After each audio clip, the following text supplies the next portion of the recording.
Welcome to NACTV Reads the News. My name is Gwen Jacobsen and I'm one of many volunteers that help create programming for our station. NACTV can be seen on MTS Channel 30 or 1030, Westman Cable Channel 117, Bell Satellite Channel 592, or online at nactv.tv.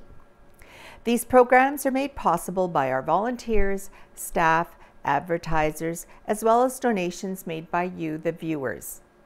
If you are enjoying your NACTV experience, please consider supporting us by either donation or volunteering. You can contact our office at 204-476-2639 or at nactv@wcgwave.ca. So, this week's edition of the Neepawa Banner and Press is dated Friday, September the 17th, 2021. And there's a big picture on the front page. It's a wonderful article written by Owen Devereaux, and it's entitled, Remembering the Wings to War. A new memorial has been unveiled in Carberry, commemorating the town's former Second World War pilot training school. In a ceremony held on Saturday, September 11th, around 100 people gathered at the Wings to War Memorial, located at the Carberry Plains Museum. The site is made up of 3 engraved granite benches surrounded by a row of flags from each of the countries pilots had come from to train at the Carberry No. 33 Service Flying Training School. The school trained just over 5,900 pilots between December 1940 and November 1945. An array of notable dignitaries participated in the event. Most notable around them was Ralph Wild, a 102-year-old military veteran from England who resided at the Carberry Flight School. And it goes on to say, over the course of his nearly 30-minute speech, Wild shared stories related to his time with the Royal Air Force and involvement in the Battle of Britain. He also regaled the crowd with stories of his time in Carberry, arriving back in December 1940. While the Canadian winters did take a little bit of getting used to for Wild, he found the interactions with his Canadian hosts as a wonderful experience. He said, "I have never met people more neighborly and generous than Canadians." Wild would eventually settle in Canada with his wife, Merla, raising 3 children. He currently resides in Winnipeg.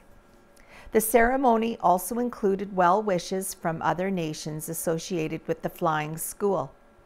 Letters from the British government and the High Commissioner of New Zealand were read aloud at the event. Those trained at the Carberry No. 33 Service Flying Training School included men from the Air Forces of Great Britain, Australia, New Zealand, and Canada. And there's a picture here of Mr. Wild, and here's a picture of him giving his speech. And I should show the picture again where it says the flags that surround the benches that have been erected. It's beautiful. All right. Drive-in movie event to benefit Neepawa Roxy by Kira Patterson. Movies will be back on the big screen in Neepawa even before the Roxy Theatre opens its doors. On Friday, September the 24th, the week before the Roxy's opening night, Neepawa Tourism has organized a drive-in movie event, the funds raised from which will be donated to the Roxy. Neepawa Tourism Board Chair Owen Devereaux explained that this opportunity came about through Travel Manitoba, who will be footing the bill for the portable system from Avent Pro, a Winnipeg-based audiovisual event company. He added that several other communities in the province have gotten on board with similar events, and seeing the success in those places really encouraged the tourism committee to give it a shot. And the great thing as well about this is that we're able to do something positive with it, not just to entertain people, maybe attract people to our community, but we're able to assist the Roxy Theatre, Devereaux expressed. As the Roxy Theatre, we were really thankful that Neepawa Tourism approached us about partnering on this, said Kate Atkinson, board chair of the Neepawa Theatre Centre, the volunteer organization which runs the Roxy. She said, last summer we did look at whether a drive-in was something we could do, but the technology to do it is quite expensive. While it was something we would like to do, we didn't have the funds to put it on ourselves. So this is really exciting to have the partnership to allow this to come to the community. While the Tourism Committee is organizing the event, NTC will be involved with it too. Jacobsen Atkinson noted that some of their volunteers will be helping at the event as well as popping popcorn to supply at the movies. She noted that NTC is currently looking for volunteers, so if anyone was interested in volunteering with the Roxy, either in general or for this event in particular, they can email admin@neepawaroxy.ca to get more details. The movie screen will be set up in the McLaughlin GM parking lot with a maximum capacity of 250 cars. There will be 2 movie choices shown that night. One is the Lego movie, and it will start at 6 p.m. and at 9 p.m. Jurassic World will begin. Admission will be by donation, and a free bag of popcorn will be supplied to every car. To avoid any traffic congestion, tourism is asking that attendees drive into the lot via the west entrance from the service road that goes by Bay Hill Inn. The gates will be open an hour before each showtime. If there is anyone who would like to stay for both movies, they are asked to leave the parking lot after the first showing and come back in through the west entrance to help keep traffic flowing. Well, that sounds like fun. And Neepawa Council returns to its normal routine by Evan Devereaux. The shift into September means a return to a normal meeting schedule for Neepawa Town Council. During July and August, the council meetings are reduced to just 1 a month. The most notable announcement from the first meeting of September was that Neepawa would be receiving $294,700 through the Building Sustainable Communities Grant Program. The money will go towards upgrades to the swimming pool. The program normally provides funding for projects at a maximum amount of $75,000. This year, however, the maximum grant contribution of 50% towards a project's total cost has been increased to up to $300,000. Daryl Gerard supplied an update from a recent meeting of the Neepawa Veterinary Committee.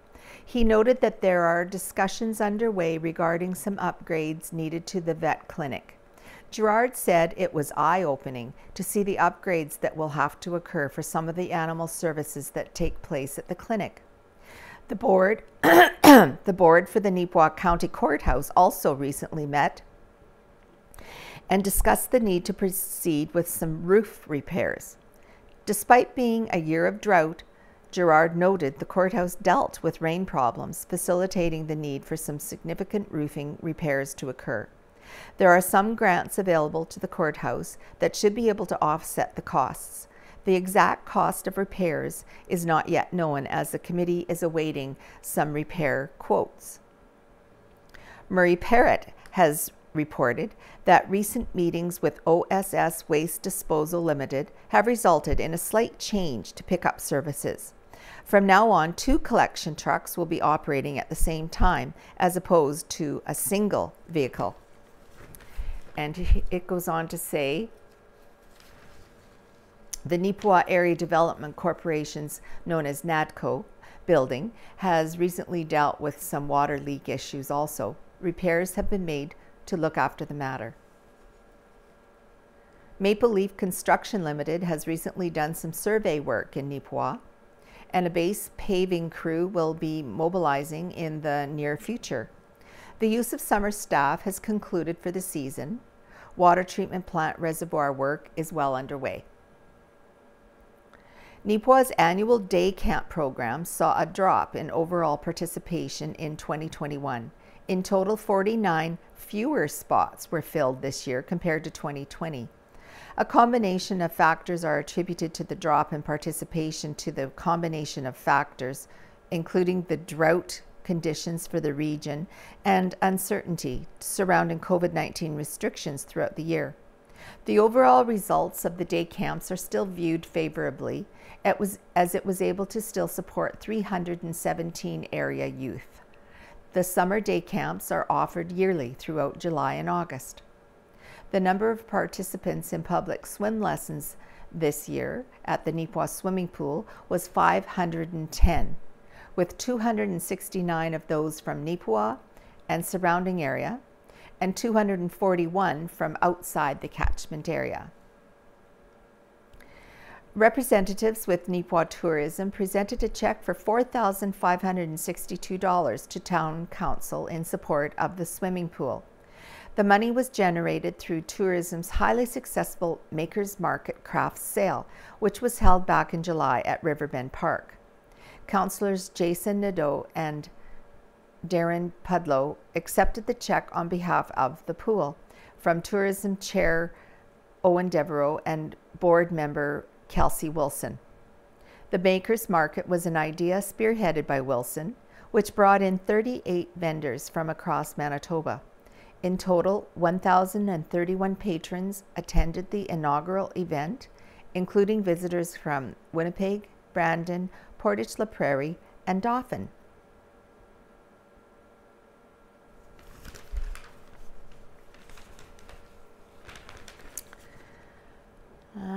Okay, now there is a correction with a photo here, a CGIT group photo.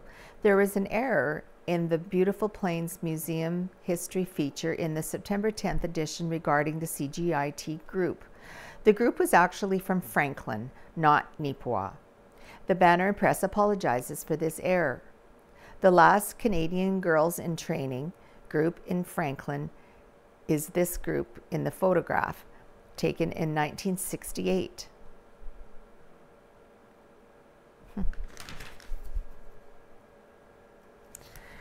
All right, what's next? Oh, God.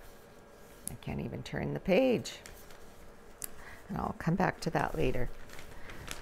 Next is the Spruce Plains RCMP report by Corporal Jacobsen of the Spruce Plains RCMP. During the week of September the 6th to the 12th, Spruce Plains RCMP dealt with 66 police activities. On September 6th, RCMP received a report of a suspicious person sleeping in a ditch near Neepawa. Police attended, located the person, and determined they were not in distress. A ride to Neepawa was offered and accepted by the individual. Police responded to a report of a person failing to comply with their court order in Plumas, and the matter is still under investigation. They also received a report of threats being uttered in Minnedosa, and investigation is ongoing. September 7th, RCMP responded to a report of voyeurism in Neepawa. Police patrolled the area and neighborhood where inquiries were made, which produced negative results. The matter did not have sufficient evidence to proceed further. Police received a report of a stolen toolbox in the municipality of Glenella Lansdowne, where there was not enough evidence to continue. The complainant was reporting for informational purposes in case it was related to other reported thefts in the area. Police received a report of online fraud in the municipality of Glenella Lansdowne, and the matter is under investigation. September 8th, RCMP conducted COVID compliance checks at residences in Neepawa and Riding Mountain. All persons were found complying with quarantine regulations. Police received a report of a suspicious camper that was parked on the side of the road in the RM of North Cypress Langford. Police attended and determined the camper was not impeding traffic and that its registration was valid and current. Police made contact with the owner to have them make arrangements for moving it. September 9th, RCMP responded to a report of assault and threats being uttered in Rapid City. As a result, one youth was arrested and charged and will appear in court at a later date. Police received a report that the sounds of multiple shots being fired was heard in the RM of Minto O'Donnell. Police attended and patrolled the area, but nothing was heard and no signs of gunfire were detected. September 10th, RCMP were dispatched to a report of an individual causing a disturbance at a business in Neepawa. The individual was refusing to comply with current public health orders and was becoming aggressive towards staff. Police attended, but the individual was gone on arrival. Police were patrolling in the RM of North Cyprus Langford and noticed a fire off the highway. Upon arrival, it was determined a tractor was on fire. The fire department was already on scene and had contained the fire. September 11th, RCMP responded to numerous commercial alarms in Neepawa. The the RM of North Cyprus Langford and in the municipality of Westlake Gladstone. All were determined to be false. Police received a report of a shot being fired in Minnedosa. Police attended and discovered that a neighbor was having a bonfire in their backyard and they had set off one firework. September 12th, RCMP were dispatched to a report of a break-and-enter at a residence in the municipality of Glenella, Lansdowne. Lumber was stolen, however, police were unable to locate any evidence at the scene. Police responded to more commercial alarms in Neepawa and in the municipality of Westlake Gladstone, and these alarms were also determined to be false. They conducted 30 traffic enforcement actions during this reporting period. Now, Out of Helen's Kitchen by Helen Drysdale. This week, buckwheat banana bread. The name buckwheat suggests it is a wheat grain. It is not actually a wheat grain, but rather it's a fruit seed related to rhubarb and sorrel. Buckwheat is a great substitute for people who are sensitive to wheat or other grains that contain gluten. Buckwheat is a complete protein, has high levels of dietary fiber and many vitamins. Buckwheat is very perishable, particularly once it is ground. Use buckwheat groats, kasha, or flour quickly once purchased or store in the freezer. My father-in-law grew buckwheat, and the flowers were very fragrant, attracting many happy humming bees in the field. The bees used their gatherings to produce a rich flavored dark honey. The naturally sweet taste of bananas and added raisins means you do not need much sugar. However, if you have a really sweet tooth, do double the sugar to satisfy that sweet tooth or add chocolate chips. And there is a recipe there for buckwheat banana bread. Rural Outlook section. RCMP car written off in Highway 16 accident by Ken Waddell. 2 RCMP vehicles in Manitoba were involved in crashes with civilian automobiles last week. On Monday, police said 3 people were hospitalized after a Spruce Plains RCMP car was hit by a vehicle at around 5:15 p.m. on September the 10th. The unmarked police vehicle was stopped on the south shoulder of Highway 16 facing east, conducting traffic enforcement when it began pursuing a westbound vehicle. Its emergency lights were on when it attempted to make a U-turn into the westbound lane and was hit by a car headed east, RCMP said. Spruce Plains RCMP spokesman Mark Moorhouse said both vehicles were a write-off. The accident is still under investigation. The lone RCMP officer and the driver and passenger of the civilian car were all sent to the hospital. The passenger remains in hospital with non-life-threatening injuries. The officer and driver have been released. Roughly an hour later, an unmarked St. Pierre Joly RCMP vehicle hit a pickup truck while responding to a high-priority call. The police vehicle was driving northbound on Highway 59 with its emergency equipment turned on. It entered the intersection at Provincial Road 311 and Highway 59 on a red light where it hit a pickup truck going east, police said. Now, this one is entitled Falun Austin Enters Political Race on Behalf of Mavericks by Casper Werhan. And here is a picture of her. A new political candidate has stepped into the picture. Lori Falun Austin of Foxwarren, Manitoba, is now advocating for the Maverick Party in the Dauphin-Swan River Neepawa riding.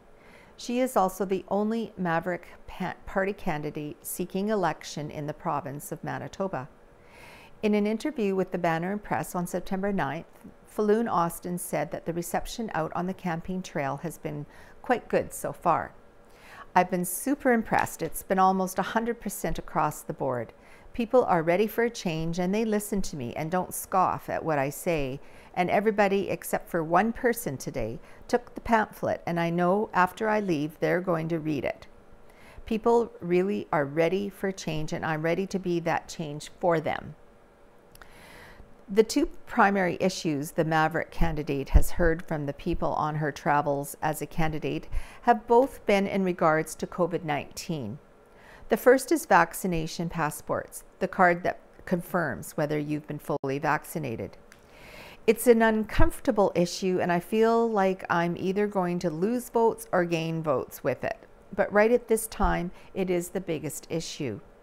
My party's probably going to go, what is she doing? But I'm going to go right out and say it.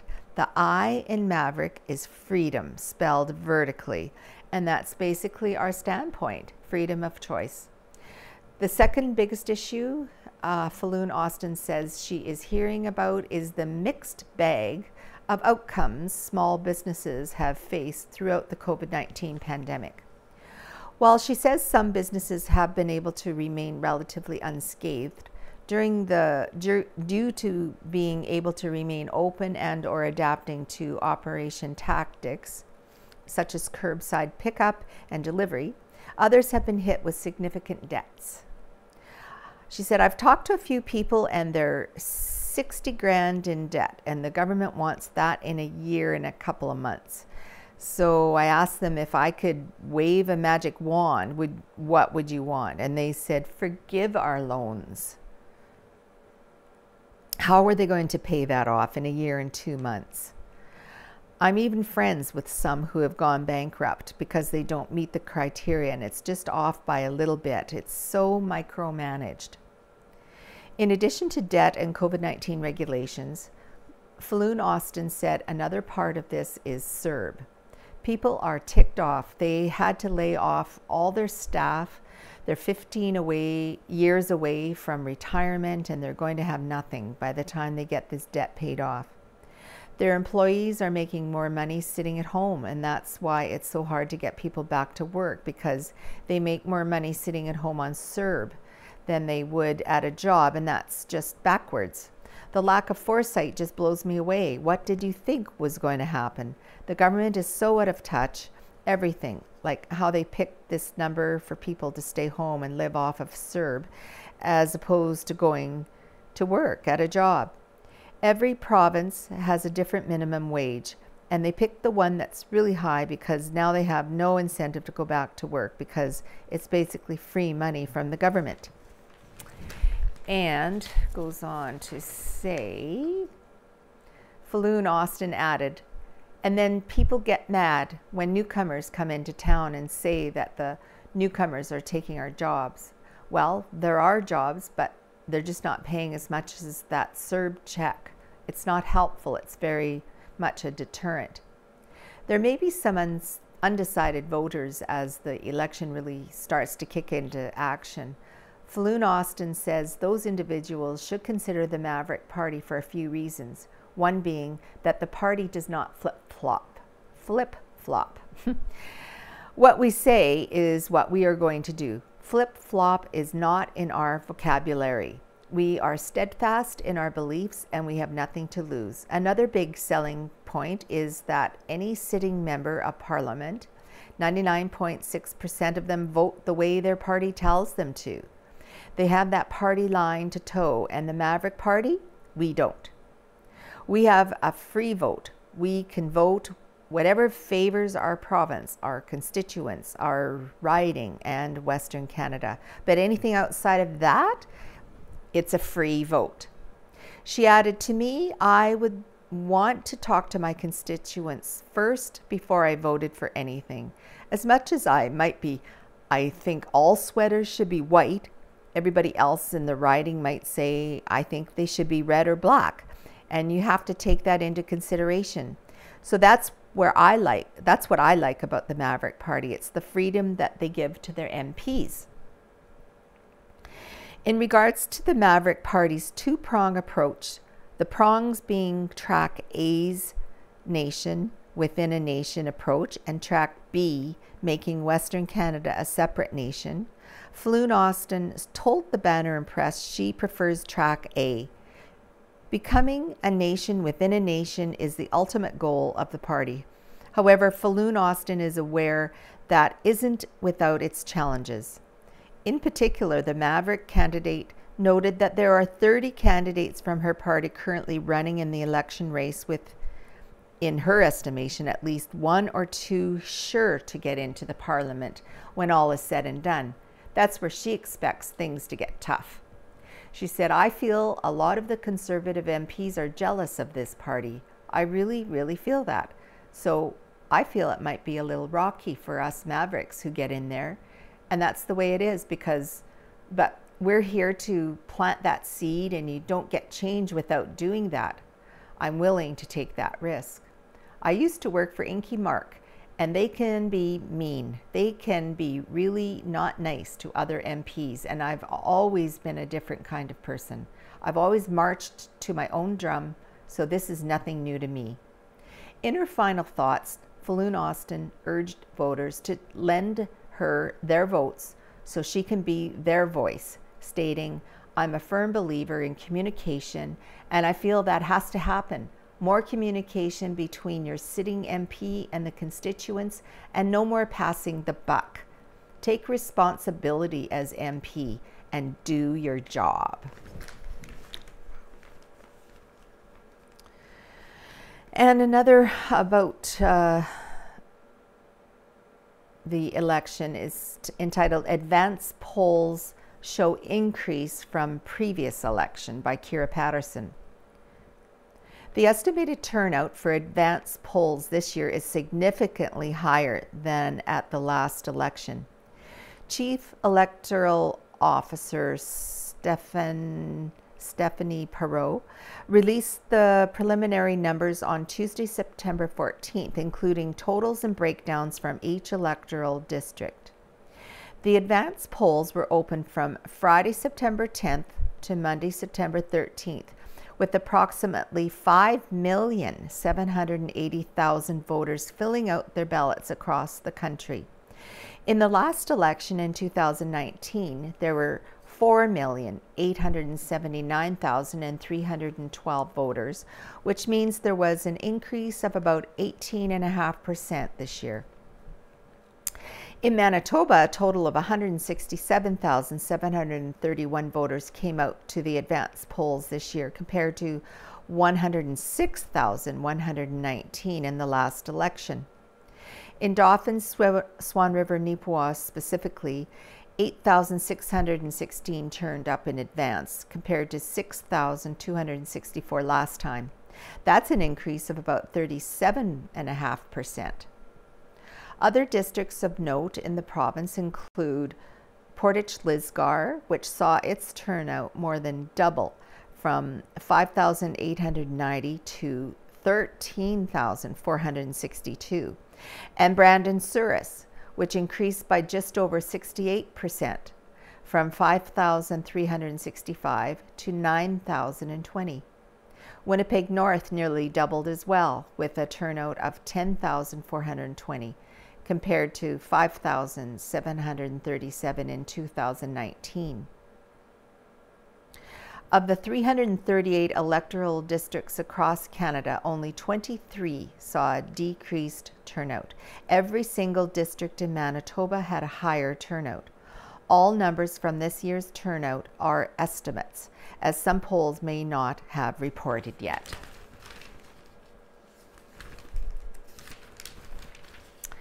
Now, from Gladwin Scott, Carberry, North Cypress, Langford, here and there. And this is again about the Wings to War dedication held in Carberry. Congratulations to the Museum Committee on an excellent opening and dedication ceremony for the Wings to War Memorial Saturday, September 11th. Members include Gloria Mott, Loretta Oliver, Lorna Muirhead, Marion Whitmore, Randy McDonald, Brad Wells, Melanie Lavich, David Blair, Stuart Olmsted, and Mike Sudak. Stephen Hayton of the Commonwealth Air Training Plan Museum in Brandon enabled 2 war training planes, a Tiger Moth single-engine open cockpit biplane, and a Cornell to circle the town for 30 minutes prior to the ceremony. Among the many speakers, 102-year-old World War II veteran Ralph Wild gave a complete account of his life in Carberry and the war. In an interview with librarian Laurie McNiven, she shared her local library advisory board, Loretta Oliver, chairperson, Peggy McPherson, treasurer, David Blair, counselor, Lisa Adrianson, and Jocelyn Barnstable, 2 grade 10 students, Rowan Scott and Emily Rashotsky, represent the Youth Advisory Council. Headed by former board member Marilyn Myers, the board decided that a bench in front of the library would be an asset. Funded by the Carberry and Area Community Foundation and the Manitoba 150 organization, Gennady Prudnikov built the bench and concrete pad and installed them. This will be a great place for folks to share with the community. During the month of October, the library will host an original art display by Marguerite Scott. Carberry Communities in Bloom Yard of the Week was awarded to Marilyn Bieberdorf at 522 2nd Avenue. Several young Carberry hockey players are at junior training camps. Goalie Carson Bjornsson is with the Brandon Wheat Kings. Ben Saunderson and goalie Gavin Renwick are with the Saskatoon Blades. And Luke Robson is with the Moose Jaw Warriors in the WHL. Braden Knox, who's with the OC and Blizzard in the Paw of the MJHL, had a setback when he broke his wrist and will be out of action for 2 to 4 weeks. A tip of the fedora to Mallory Lockhart, grade 11 Carberry student who helped the Hamiota under-19 softball team win bronze medals at the Ashley Neufeld Softball Complex in Brandon. In the final, they blanked Bonifatel West Blue 7-0 for 3rd place. This is the 2nd season that Mallory has been the Hamiota catcher, and she really enjoys her teammates and community support. She plans to play varsity volleyball and curl with the Cougars this year. In arena renovations, to prepare for the 2021 Scotties on December 14th to the 19th, the new seats have arrived and the enlarged windows will be completed by the time you read this. Chris Unraw, facilities manager, stated that the arena ice will be installed within a week. In a discussion with local bus driver Lisa Waters, she indicated that 10 students are transported daily to Shiloh's French immersion program at École La Source, including 5 from Carberry. 'Tis the season for elections, and Manitoba Premier candidate Heather Stephenson was at the drop-in centre Tuesday, September the 7th, with our Agassiz MLA Eileen Clark, looking for support in the October 20th PC Leadership Convention. Stephenson also made stops in Treeherne, McGregor, Austin, and Neepawa. At the Joint Council's August meeting, Alex Christensen, discussed the feasibility of moving the roundhouse from the Carberry Fairgrounds to an area where it would be more useful to the community. The roundhouse, built in 1882 and moved in 1892, was designated as a heritage site in the year 2000. Two potential sites are located north of the Wings to War area or the CPR Park.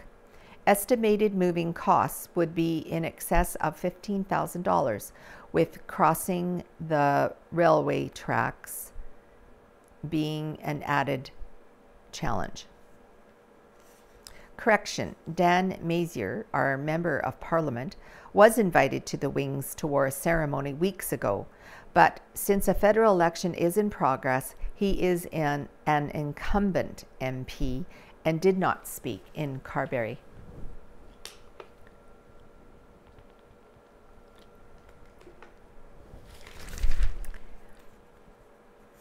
And here we have some pictures of the Kinsman Courts 2 steady progress.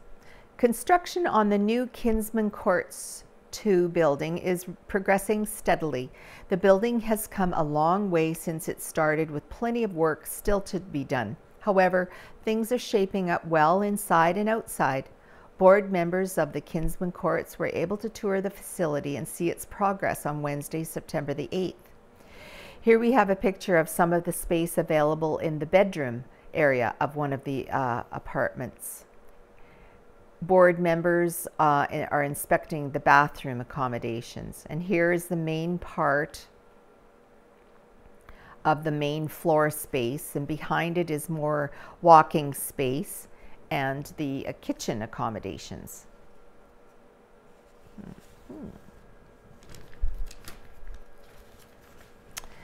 The sports pages.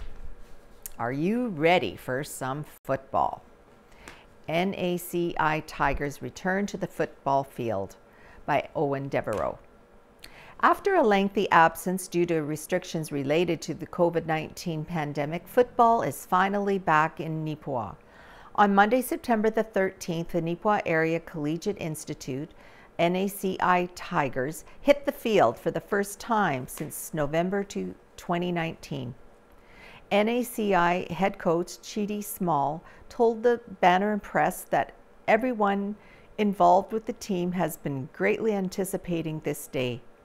A lot of the kids are very excited to be back, and they get to do something that is team-based. I know that I'm excited. The rest of the coaching staff is also excited. As for what the team will look like this year, Small noted that there will be a lot of new players out there on the field this season. A fair number of fresh faces, new kids on the field. There will be a lot of teaching in these initial practices, running them through the training process, but we're looking forward to watching them develop their skills over the course of the season. The Rural Manitoba Football League, RMFL, play a 9-man per side game. The initial team practice for NACI had 20 students in attendance, so Small hopes to be able to bump the roster number up to around 25 in order to field a competitive squad and not overly tire out the roster over the course of the season. As for the senior players from last year who have now aged out, Small acknowledged his disappointment for them that they were unable to play. I feel very bad for our players who were unable to play last season. It was so unfortunate, but it was a circumstance out of our control. Last year was the year that we were building up to compete for the league championship. We lost a lot of strong players, but so did all the other teams throughout the league, Small stated. The first game for NACI has been scheduled for Friday, September 24th in Souris against the Sabres. The complete regular season schedule has yet to be posted to the RMFL website or social media platforms. Once the full schedule is available, the Banner and Press will share it with its readership. The Rural Manitoba Football League is an 8-team circuit with a regular season schedule that runs in September and October. The playoffs will then begin in late October, with all 8 teams advancing to the playoffs, but will compete for 2 trophies. The top 4 clubs will compete for the Doug Steeves Trophy, while the bottom 4 will battle for the Murray Black Cup. The last time NACI played, they defeated the Dauphin Clippers in the Murray Black Cup by the score of 10-8. And now we have the Neepawa Titans looking forward to the start of the MJHL season by Owen Devereaux. Friday, September 17th is a date that's been marked on the calendar for a lot of local hockey fans for quite some time. That is the date when the Neepawa Titans is hitting the ice for their home opener against the Dauphin Kings. Titans head coach and general manager Ken Pearson said everyone involved with the organization has been looking forward to this day. He added that a combination of factors will likely have everyone very excited about Friday night. He said obviously there's always excitement around the start of a new season, but this one has a few other things connected to it. The long layoff after the 2020-2021 season had to be cancelled has everyone looking forward to hockey again. As well, the name change and the new jerseys making their first appearance will be historic. Pearson added that while the players are also amped up for the new era in Neepawa hockey, there is still a real veteran presence in the dressing room that is keeping everyone focused on what's important, the game itself. I like the veteran group that we've got, led by guys like Austin Klein and Rylan Goodnison and Dallin Wilton. They have done a great job over the last few weeks just bringing everyone together and keeping focused. They have done a good job of keeping everyone on task, and that should represent itself out on the ice on opening night. The Titans go into the regular season with 25 players on the roster. Pearson noted to the Banner and Press that one of the things that he likes about this year's roster is its depth and variety. He said, overall, I like the depth we've seen, both up front and on defense. A lot of interchanging parts there. I think that if we want to play an up-tempo game, we can certainly do that with our forwards that can skate. As well, if we need to get into a bit more of a grinding game, we can do that. We've got some size, a few guys that can bang and crash. This is a more well-rounded team than has been here for the last couple of years, indicated Pearson.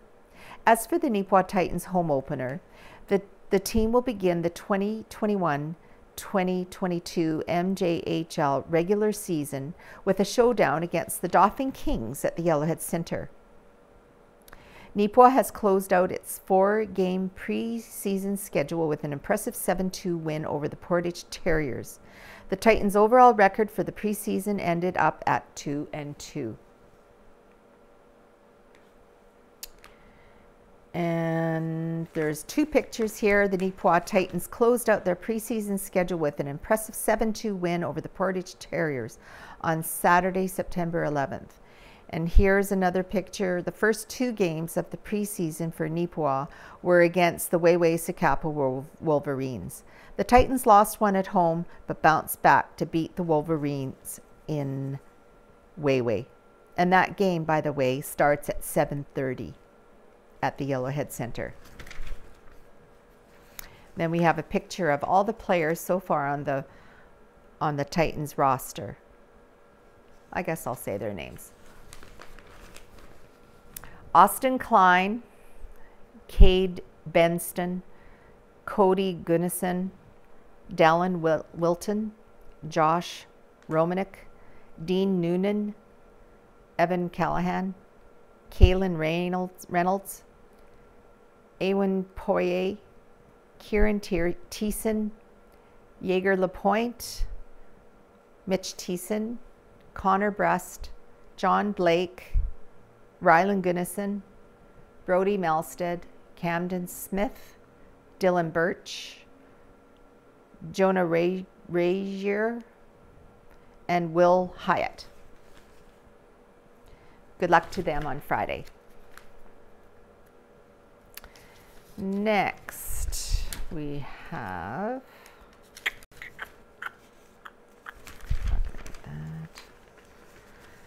we have 2 pictures here of mushrooms. These mushrooms were found by Irene Doble near the Enns farm in the Mountain Road area on September the 9th. The large fungi were brought to the Banner Press office as an item of interest, with some wild flowers to act as background accents.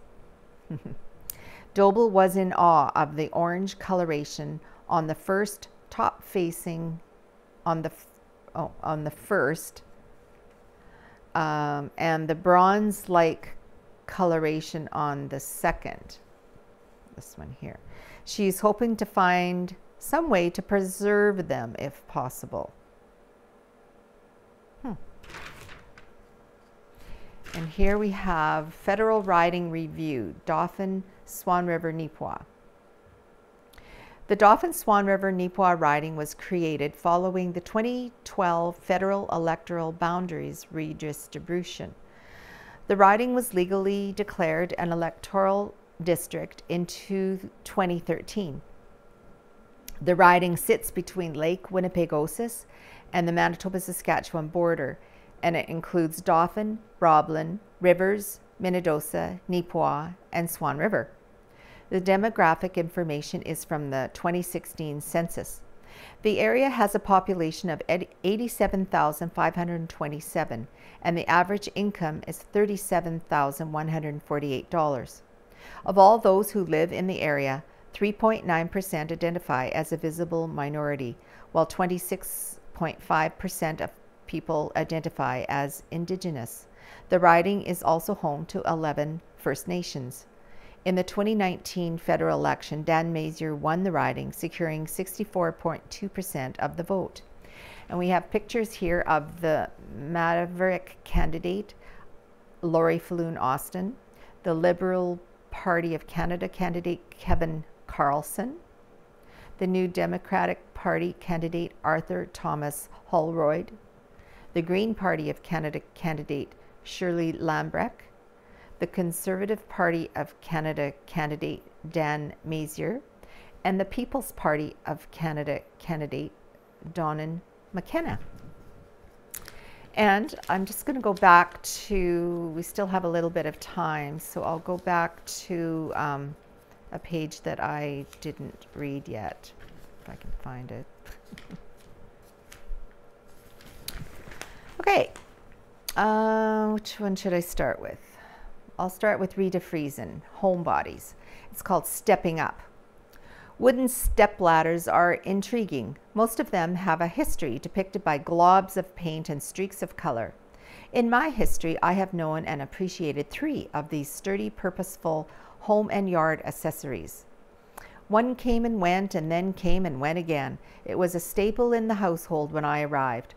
Used for many a window washing and home painting project, it bore the evidence of the day I spilled the yellow paint in the girls' bedroom. It disclosed the fact that the green for the hallway was applied in excess. But I loved it and used it well. We chose to include it in the first farm auction. We had an aluminum one by then. I missed it though, and when Ed found it at a yard sale, he brought it back home. I rejoiced at its return. The lightweight ladder got more usage, but I smiled whenever I saw the old one. It was sold again at the second auction sale, and I have searched endlessly for it. The next one sits in my backyard, nestled in the flower bed, bedecked with some of my collection of bird houses. I spotted it leaning desolately against the fence in my grandkids' yard. It too had been replaced with the new lightweight ladder. They recognized the longing in my eyes and the sad manner with which my hands caressed the stained wood. I was thrilled and surprised to come around the corner of the garage and see it tipped over my fence into my backyard. The bird houses were up and settled in a matter of hours. My newest stepladder is another rescue. Sitting in Gordon's garage, it had become a holder of tools. It too bears the evidence of countless painting projects. This one is a mini, 4 foot high rather than 6 or 8. Washed down and painted, not paint splattered, but really painted, it will grace my living room, becoming the plant center. I am looking for a young spider plant and an ivy or two. Hint, hint. It is sturdy and beautiful and cherished. That is the tale of my wooden stepladders. I truly miss one that was a gift, a fiberglass 8-foot stepladder that was given to me by my adventurous sidekick right after we crushed my son's aluminum ladder when we misjudged the kickback of a massive limb of an old maple tree. As the ladder gave way, Marie prevented me from a serious landing, catching me and the idling chainsaw. She then used a black marker to print my name in bold letters on the side. So why do I miss it, you ask? The ladder was in the back of my grandson's pickup at a repair shop, and the ladder went missing. Serious inquiries led nowhere. It was taken, stolen, and that is the end of the story. Unless someone somewhere knows where my gift of a ladder is and chooses to place it back in my backyard. For one who does not appreciate heights, like being on a roof or riding in a cable car, I do appreciate a sturdy, stable stepladder.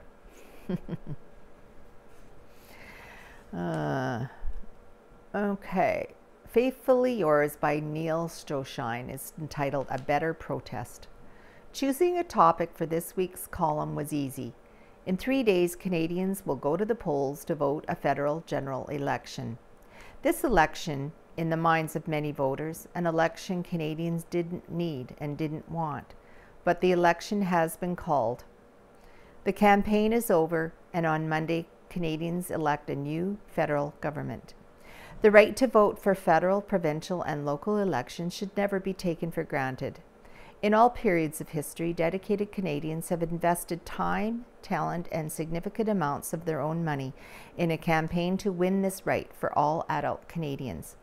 Whenever we vote in a federal, provincial, or local election, we honor those who literally gave their lives to win and preserve this right for all of us. There are times when I wonder if Canadians fully appreciate the benefits we are given thanks to our electoral system. In the United States, for example, the political landscape is divided 3 ways: Republicans, Democrats, and Independents. In Canada, as in other Commonwealth countries, citizens have a wide variety of political parties and candidates from which to choose. We can hear political leaders share their ideas of how they would address the challenges our country faces, and then after reflecting on what we have heard, we can vote for the person who best represents our idea of how this country should be governed. In some countries of the world, free elections do not exist. Citizens have the right to vote, but all they do is vote for the candidate representing the governing and only legal party in the country. Opposition parties are suppressed, as are those who support them. Some countries, 22 in fact, one of which is Australia, require all eligible electors to vote in federal elections, by-elections, and referenda. The Australian law has been on the books since 1915. I don't know the extent to which it is being enforced, if it ever has been, but I don't think too many Australians will worry about the consequences of non-compliance, because the only penalty that can be imposed is a fine of $20. In Canada, we can abstain from voting if we so choose. While a few will abstain for religious or other legitimate reasons, many more will simply choose to stay home. In recent years, the average voter turnout for a federal election, according to Elections Canada, has been right around 65%. This is not how we should show our admiration and respect for those who gave so much to secure that right for us. In recent weeks, we have watched people gather outside of public buildings to protect measures governments have taken to combat COVID-19. We've also seen concerned citizens come together to seek government action on long-standing grievances. While these acts gain a lot of media attention, their influence on government is negligible. Here's a way to protest. Let's do what we can to substantially increase voter turnout this coming Monday. If 90 to 95% of those eligible actually vote, That will send a strong message to whoever wins the election. We will tell them that they can no longer expect to get away with imposing their partisan policies on Canadians without first listening to opposing views and modifying their proposals to reflect the views and concerns of us all. We cared enough to vote. We should expect nothing less. Observation by Addie Oberlin. It was such a pleasure to watch the Paralympics. I was so impressed with the enthusiasm and camaraderie between the players. There were many smiles and laughs, and nobody cared how the other person moved around. When the girls went to the sidelines, nobody watched if they walked or crawled on hands and knees. The impression I got was that it was all normal, and I learned a valuable lesson. I need more than a cane to go from point A to point B. My first thought was that it was embarrassing to use my walker. Well, I drive my car, I have a handicap sticker, a cane, and a walker in my car. Nothing to hold me back. When I came to my appointment, nobody stared at me or said anything. All was just normal. What a lesson I learned.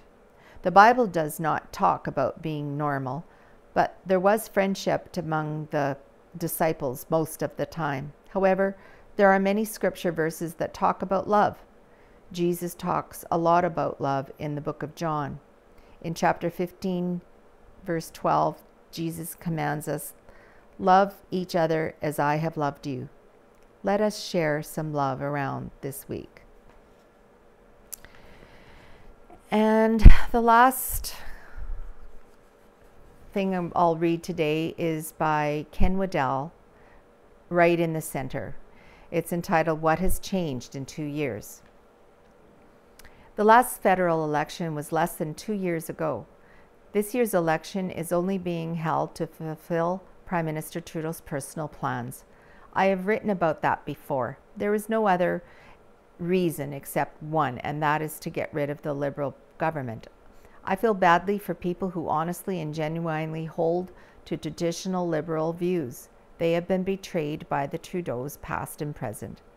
After the 2019 election, I wrote that the results graphically showed that the Liberal Party did very poorly west of the Ontario-Manitoba border. In fact, they didn't do all that great in Quebec either. For a federal party to be shut out of Saskatchewan and Alberta states loudly that their message is not going over well in those two provinces. The Liberals also lost seats in Manitoba and BC. The cries of Western separation came out loud and clear.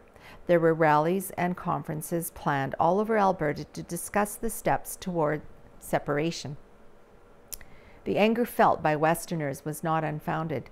The Liberals have been trying to crush the Alberta and Saskatchewan oil industry for decades. 2 generations of the Trudeau family have openly expressed their disdain for Western oil. Quebec refuses to allow a pipeline to the east and seems to favor Saudi oil for some strange reason.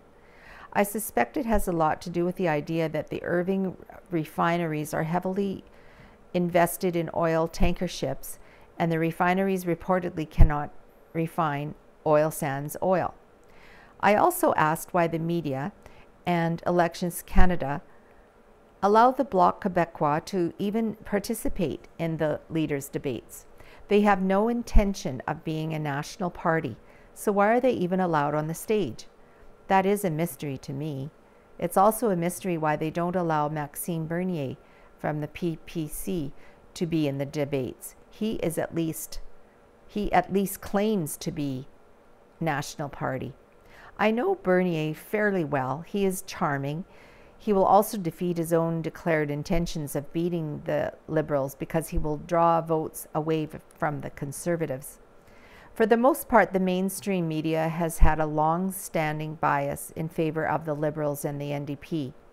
There are several reasons for that.